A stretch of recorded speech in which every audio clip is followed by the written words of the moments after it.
Welcome to Evolve the Earth Talk Show. I'm your host, Allan Samson, and on today's episode, we have our guest, Arthur Renowitzky. Renowitzky is the co-founder and executive director of the Life Goes On Foundation, LGO, a nonprofit organization in California focused on ending youth violence and promoting positive lifestyles.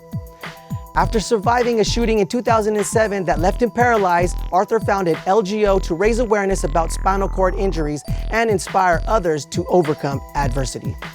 He has spoken to over 100,000 youths and has been featured on major media outlets.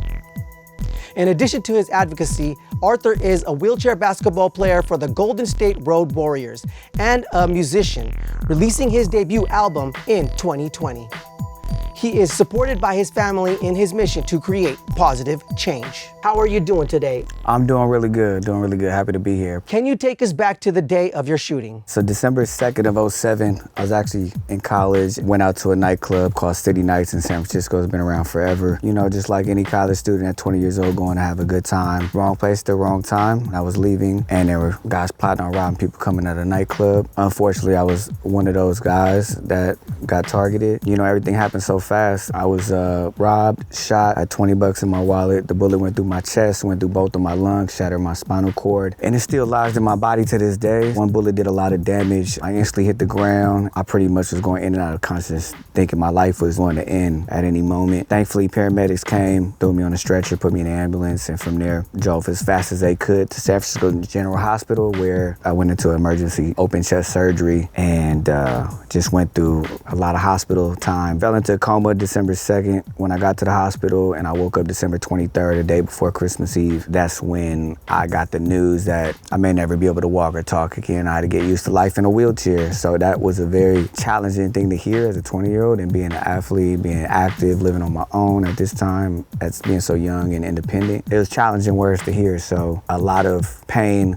built up, a lot of courage, and a lot of strength to be able to start my lifelong mission with Life Goes On Foundation. How does trauma influence development and leadership and activism in individuals as demonstrated by your journey? I feel like trauma, like I just mentioned, it just builds up, you know, the suffering you go through, thinking that life is very short and just making the most out of every day that we get. A lot of people didn't make it from my situation. I'd rather be in my position any day of the week, like I always say, than, 6 feet under. So I'm grateful to still be here. That trauma built up a lot of hunger and motivation. In what ways can nonprofit organizations like Life Goes On Foundation contribute to reducing youth violence in urban communities? Just starting with the youth and the younger generation is most important, because I've seen a lot of change with our leadership program that we have out of Oakland, and just having teens come in and sharing their testimonies about how they have friends that have gone down with, or kids they know in school, or people they grew up with that caught gun cases or in the wrong place, wrong time, and they've been affected by gun violence. So they're young people mourning the same type of trauma. I feel like really starting at the root with the young people is important. The guy that shot me was younger than me, I assume, just didn't have that guidance and that support. So I feel like mentorship and working with young people is where we can make a change for the next generation. What role does community engagement play in the rehabilitation process for individuals with spinal cord injuries based on your experience? I think just that engagement with the community. You wake up from a coma and you have a whole new lifestyle. You got to roll out in a wheelchair and people are going to stare at you that you've never got stares before. You got to approach buildings and situations where, you got to look for elevators or places that are accessible, or you may have to hop up a curve and have a friend pick you up a curve. Stuff like that, to where things are completely different. And I think incorporating, getting that engagement to get back out into the community, you are still here for a reason, and not to be discouraged about just giving up, being at home all day because it's the fear of the new lifestyle. So I feel like that community engagement is very important to spinal cord injury survivors, for sure. For sure. How can physical activities such as wheelchair basketball impact the mental health of individuals coping with trauma or paralysis? Wheelchair basketball and sports like that, adaptive sports, especially with the Paralympic movement, is important because it not only, a sport just doesn't teach you to play, put the ball in the rim or, other sport. It's leadership, it's teamwork, team camaraderie, communication skills, hard work, giving your maximum effort. And you could take those skills and apply it to to, you know, whether it's business or life or family, friendships, and just be able to have those life skills are important. So I'm very grateful for the sport of wheelchair basketball and other adaptive sports that are out there that people in my position with a spinal cord injury can get out there and engage with and play, because it's super important to be able to get back out there again. How does storytelling through public speaking and music help survivors of violence like yourself process and overcome trauma? Storytelling is important. I think one of the first things I wanted to know was, is there somebody in my position that's been paralyzed for 5, 10, 15, 20 years? What's his story like, right? You know, the doctors are great.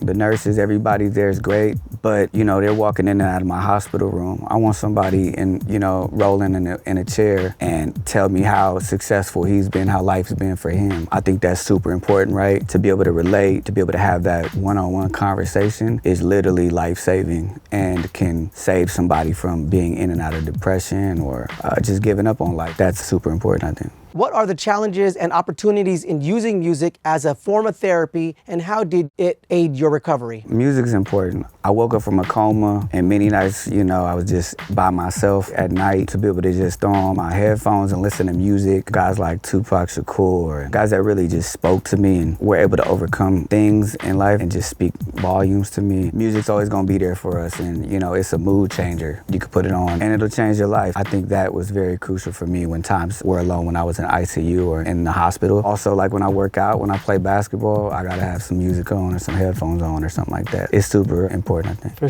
sure, therapeutic. What lessons can be learned from your advocacy work about the importance of personal resilience in driving social change? I think just having resilience and keep going and just leaning on a support system there is super important. At the end of the day, this community of spinal cord injury survivors and gunshot survivors, it's small, but at the same time, we all have to support each other because we know it's tight, but just reaching out to allies like yourself and others to be able to get that message across is important. Yeah, for sure. How can schools and juvenile programs effectively use personal narratives like yourself to engage with youth in discussions on violence prevention and positive lifestyle choices? You know, high schools, middle schools, juvenile halls, you know, visited and had the chance to speak at a lot of different places. Definitely could see the impact for sure. One of the hardest times of my life and having to dig back is a hard thing for me personally, but I know that if one of those students, one of those young people is listening and it could change their life or save their life, if I did, you know, 100 speaking engagements where there was classrooms and full of students, if it changed that one life, you can't put a price tag on a life. So I think it's huge for our mission.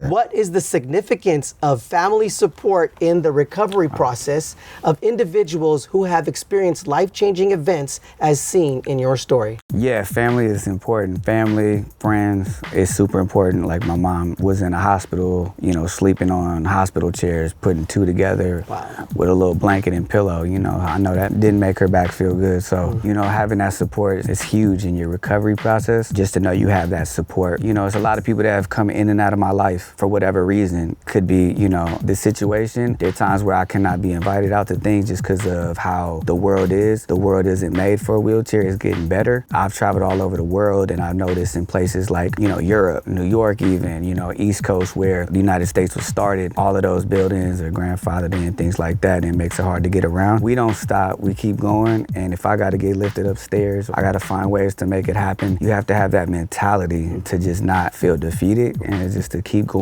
and to live your life as best as you can. Use everything you got. I really strive on just living a healthy, active lifestyle and having fun at the same time because I know life is short. How does the intersection of sports and social activism exemplify your involvement with wheelchair basketball, serving as a model for community empowerment and inclusion? Sports is important to get that message out. I think using sports, like I mentioned, just brings a lot of life skills, but playing wheelchair basketball, I've been able to meet a lot of great people and friends that are in similar situations that are now my brothers, and I could call at any time and they'll, you know, be there to talk. I think that's super key for sure. Yeah, I seen you with like Stephen Curry and Clay and all these people, all of your pictures. It's pretty cool. Being with the Road Warriors, which is the wheelchair basketball team that's affiliated with the Golden State Warriors, and going to their practice facilities and being able to practice after them at times and you know, they stick around and watch and support. It's super cool. Yeah, just to keep that Paralympic movement going, that wheelchair basketball awareness is what I'm trying to do as well. How have advancements in accessibility technologies and adaptive sports equipment such as those used in wheelchair basketball, improve the quality of life and opportunities for the individuals with spinal cord injuries. This is important because I can't go work out at the gym if I don't have the right equipment, the right wheelchair. This whole life is adaptive. I have to adapt to everything now, right? I wouldn't be on this couch if it wasn't for my everyday wheelchair right there. Sure. I wouldn't be able to play high-level wheelchair basketball if I didn't have a, $7,000 sports wheelchair that was like fitted and designed just for me. That's super important to be able to have those adapted equipment to just live an active lifestyle. Certain things that you have to pay for, you have to have and acquire, and there's a lot of people that don't have that support. So I think it's important to lean on, grants that are out there. We're fighting every day to live. We don't want to be counted out. We want to be able to, live life as well and be able to play sports and things like that. And with technology constantly getting better, I feel like with exoskeletons. Yeah, what's that about? Exoskeleton devices, like I've acquired one in 2015. It's Rewalk Robotics exoskeleton, and that allows somebody that's paralyzed to be able to hop in this device, strap up, and controlled by a watch, and it walks and whatnot. It's not the answer. I wouldn't say it's like the Iron Man suit that we see in the movies, but I feel like it's in the right direction and the right step. I hope and pray that one day I do get back on my feet again, but if it doesn't, I can see it happen for the future, and young people that I go visit today, that's also what would make me just as happy. How can we contact and follow you? At ARTHE Inspiration, and then also our website, lgof.org. You added the F in there now? Yeah, Life Goes On Foundation. Yeah, Life Goes On, at Life Goes On Project on Instagram. You can reach out there. We're all on Facebook and Instagram and all that. Do you have an inspiring message for the people out there? Just to keep going, I feel like to be able to turn negative situations into positive is all possible. Kind of like look at the glass half full instead of half empty. Want everybody to know that life ain't over, and that, although we all have problems and whatnot, we all have bad days. It's a lot of good days out there as well, and you gotta just keep going. And although I've lost a lot of friends and family and people, as long as we still here, just to keep pushing every day and make the most out of it. Yeah, got to make the most out of it for sure. Yeah. Well, thank you, AR, for coming by, man. I appreciate it. Thank you. All right. You are tuned into Evolve the Earth Talk Show podcast. Like, follow, and subscribe on all platforms at ETE Talk Show. Leave a comment on any subjects you would like us to discuss or questions you would like us to answer during our episodes. Shout out to the students and staff of Chabot College's Mass Communications Department for assisting in this episode's production. Thank you, world. Your time is highly appreciated. See you all on the next show.